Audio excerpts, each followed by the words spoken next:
Hello everyone, welcome to NG's Corner for Nurses. Hope all of you are doing well. Today we will start the urinary system part 2 session. In part 1 session, we have already discussed the anatomy of the kidney. If you want to review that video before watching it, you can go through the link. The link is given in the description box. Let's start today's session, that is the structure of nephron. So today we will cover the structure and function of nephron. We all know nephron is the functional unit of the kidney. So each nephron consists of two parts, a renal corpuscle where the blood plasma is filtered and a renal tubule into which the filtered fluid passes.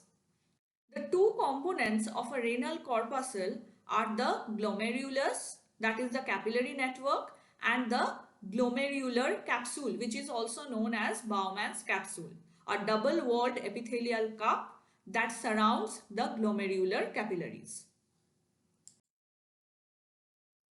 Next, the renal tubule, which is consist of a proximal convoluted tubule, loop of Henle, and distal convoluted tubule.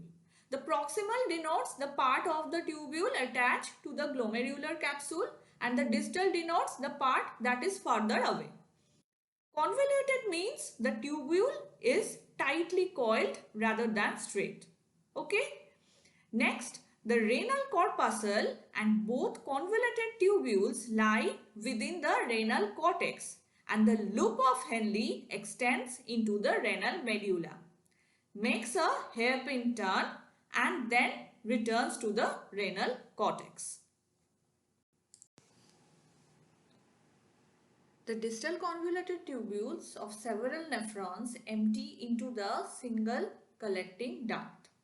The collecting duct then unite and converge into a several hundred large papillary ducts which drain into the minor calyx. The collecting ducts and papillary ducts extend from the renal cortex through the renal medulla to the renal pelvis. The loop of Henle connects the proximal and distal convoluted tubules. The first part of the loop of Henle dips into the renal medulla where it is called the descending limb of the loop of Henle. And when it returns, it is called ascending limb of loop of Henle. About 80 to 85% of the nephrons are the cortical nephrons.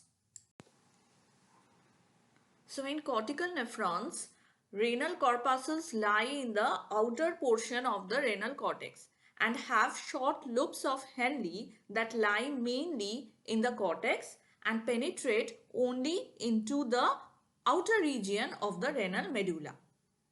It receives blood supply from peritubular capillaries that arise from the efferent arterioles. And the other 15 to 20% of nephrons are juxtamedullary nephrons. These nephrons, their renal corpuscles lie deep in the cortex and close to the medulla and have a long loop of Henle that extends into the deepest region of the medulla. Juxtamedullary nephrons receive their blood supply from peritubular capillaries and from the vasa recta that arise from efferent arterioles.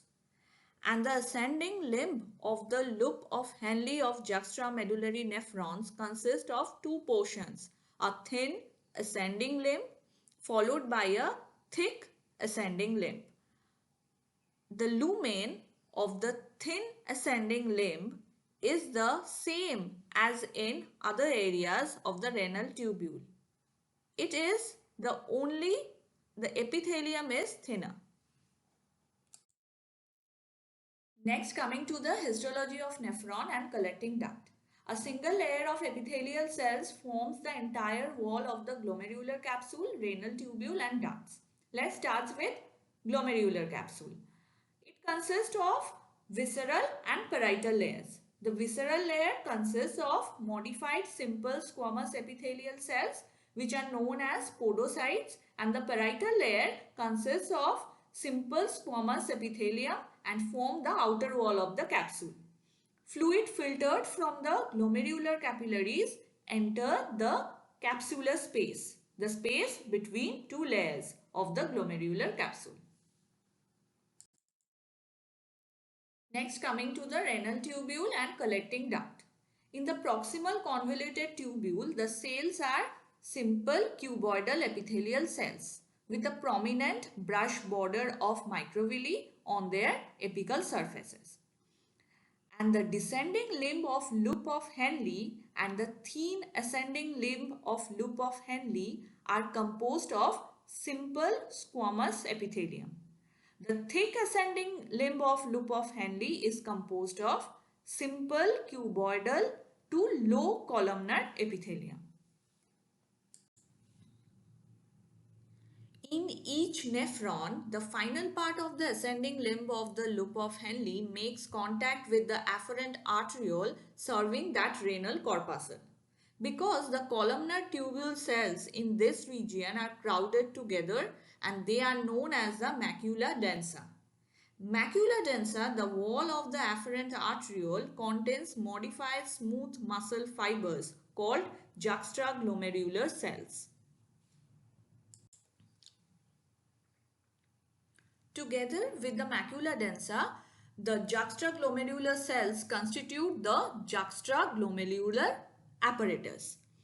Juxtaglomerular apparatus is formed at the vascular pole of glomerulus, which is intimately related to its own ascending limb of the Henle's loop near the distal convoluted tubule. And the apparatus consists of macula densa, juxtaglomerular cells and some agranular cells. In the last part of the distal convoluted tubule and continuing into the collecting ducts, two different steps of cells are present. Most are principal cells which have receptors for both antidiuretic hormone and aldosterone, and a smaller number of intercalated cells which play a role in the homeostasis of blood pH.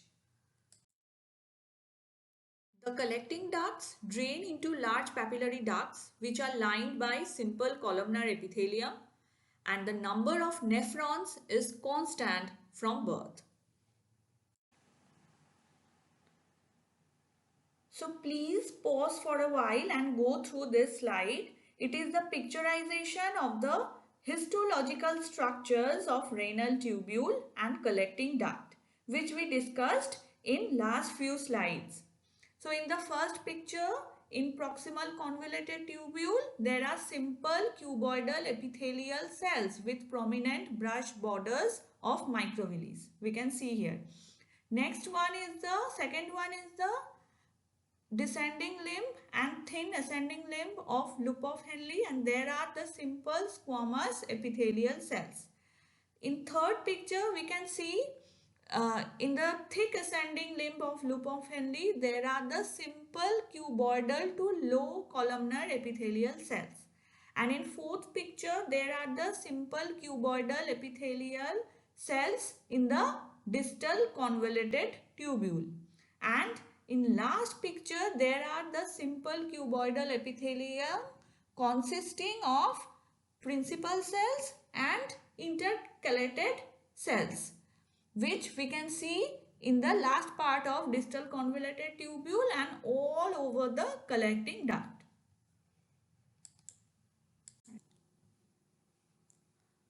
Next, coming to the functions of nephron.